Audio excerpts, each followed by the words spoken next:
part of spiritual development is to recognize the satanic tendencies that characterize you and to fully wrestle with them and to integrate them. That's the thing. It's not so much to cast them away, it's to transmute them. You know, and you can see the difference between people who've done that and people who haven't, at least to some degree, because people who haven't integrated the shadow at all are naive. And you can tell that when you look at them, and you can tell that when you talk to them. And because they're naive, they're often resentful as well because they get taken advantage of.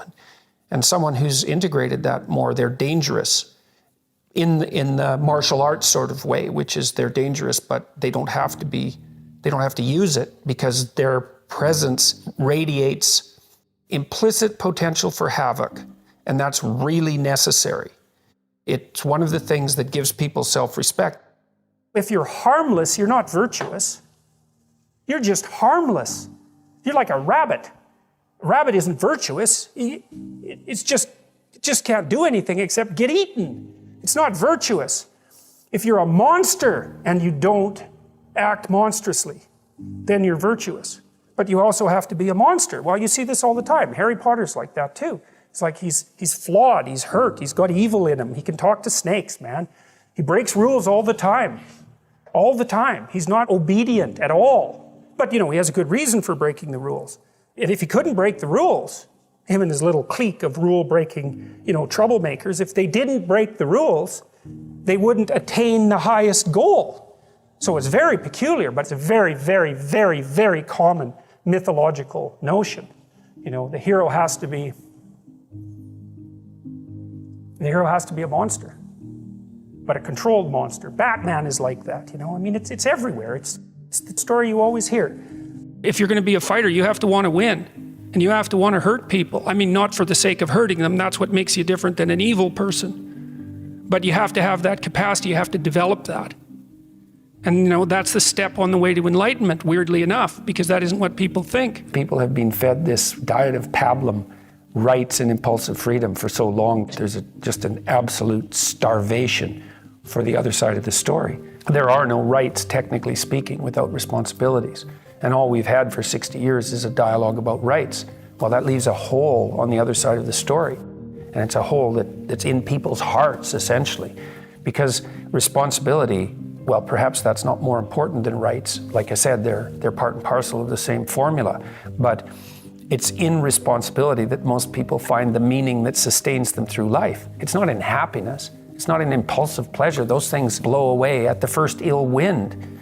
But to adopt the responsibility for your own well-being and to try to put your family together and to try to serve your community and to try to seek for eternal truths and to live them, that's the sort of thing that can ground you in your life enough so that you can withstand the difficulty of life. And when you tell people that, especially when you include yourself in the audience, let's say, and you're not finger waving from above, then everyone knows that it's true. There's been this attempt to identify masculine competence and power, let's say, but mostly competence with tyranny. And that's very, very hard on young men. It's also hard on young women, for that matter. But it's very helpful for people to hear that they should make themselves competent and dangerous and take their proper place in the world, because it's the alternative to being weak. And weak is not good. The people who shoot up the high schools, they're weak. They're weak. And life is a very difficult process, and you're not prepared for it unless you have the capacity to be dangerous. That doesn't mean that you should be cruel. It doesn't mean any of that. There's a statement in the New Testament, the meek shall inherit the earth. But the meek isn't well translated. It means something more like, those who have swords and know how to use them but keep them sheathed will inherit the world. That's a way better way of thinking about it. You have to be powerful and formidable and then peaceful, in that order, right? And that's not the same as being naive and weak and harmless, which is what young men are being encouraged to be. It's like, that's a very bad idea. It's a very bad idea, because naive, weak, and harmless means that you can't withstand the tragedies of life. You can't bear any responsibility. You'll end up bitter. And when you get bitter, then you get dangerous. You don't treat adult men as if they're infants. But the young men really need to hear this more, I think, is that you should be a monster. You know, because everyone says, well, you should be harmless. virtuous. You shouldn't do anyone any harm. You should sheath your competitive instinct. You shouldn't try to win. You know, you don't want to be too aggressive. You don't want to be too assertive. You want to take a back seat and all of that. It's like, no. Wrong. You should be a monster, an absolute monster, and then you should learn how to control it. Someone who is incapable of cruelty is a higher moral being than someone who is capable of cruelty. And I would say, and this follows Jung as well, that that's incorrect, and it's dangerously incorrect, because if you are not capable of cruelty, you are absolutely a victim to anyone who is. And so part of the reason that people go watch anti-heroes and villains is because there's a part of them crying out for the incorporation of the monster within them, which is what gives them strength of character and self-respect, because it's impossible to respect yourself until you grow teeth. And if you grow teeth, then you realize that you're somewhat dangerous, or maybe somewhat seriously dangerous, and then you might be more willing to demand that you treat yourself with respect and other people do the same thing. And so that doesn't mean that being cruel is better than not being cruel. What it means is that being able to be cruel and then not being cruel is better than not being able to be cruel. Because in the first case, you're nothing but weak and naive. And in the second case, you're dangerous, but you have it under control. And you know, a lot of martial arts concentrate on exactly that as part of their philosophy of training. It's like, we're not training you to fight. We're training you to be peaceful and awake and avoid fights.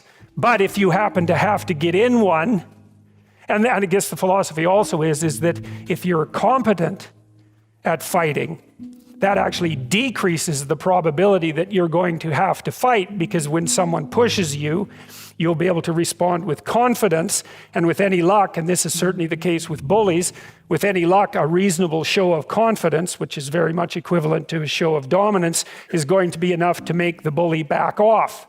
And so the strength that you develop in your monstrousness is actually the best guarantee of peace. And that's partly why Jung believed that it was necessary for people to integrate their shadow. And he said that was a terrible thing for people to attempt, because the human shadow, which is all those things about yourself that you don't want to realize, reaches all the way to hell. And what he meant by that was, it's through an analysis of your own shadow that you can come to understand why other people are capable, and you as well, of the sorts of terrible atrocities that characterized, let's say, the 20th century. And without that understanding, there's no possibility of bringing it under control. When you study Nazi Germany, for example, or you study the Soviet Union, particularly under Stalin, and you're asking yourself, well, what are these perpetrators like? Forget about the victims, let's talk about the perpetrators. The answer is, they're just like you. And if you don't know that, that just means that you don't know anything about people, including yourself. And then it also means that you have to discover why they're just like you. And believe me, that's no picnic.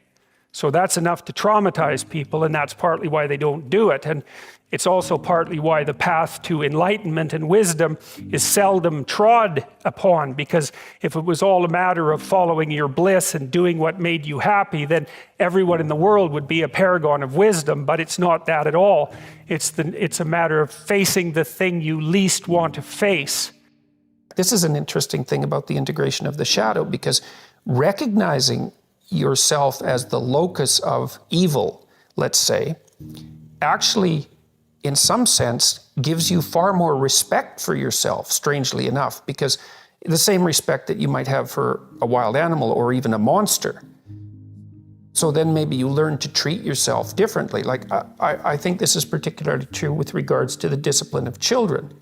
You know, if you know that you're a monster, and that will manifest itself in your life, consciously or unconsciously, and if it's unconsciously, it's not good, then you become better at disciplining children. And the reason for that is that you don't want to expose them to your dark side.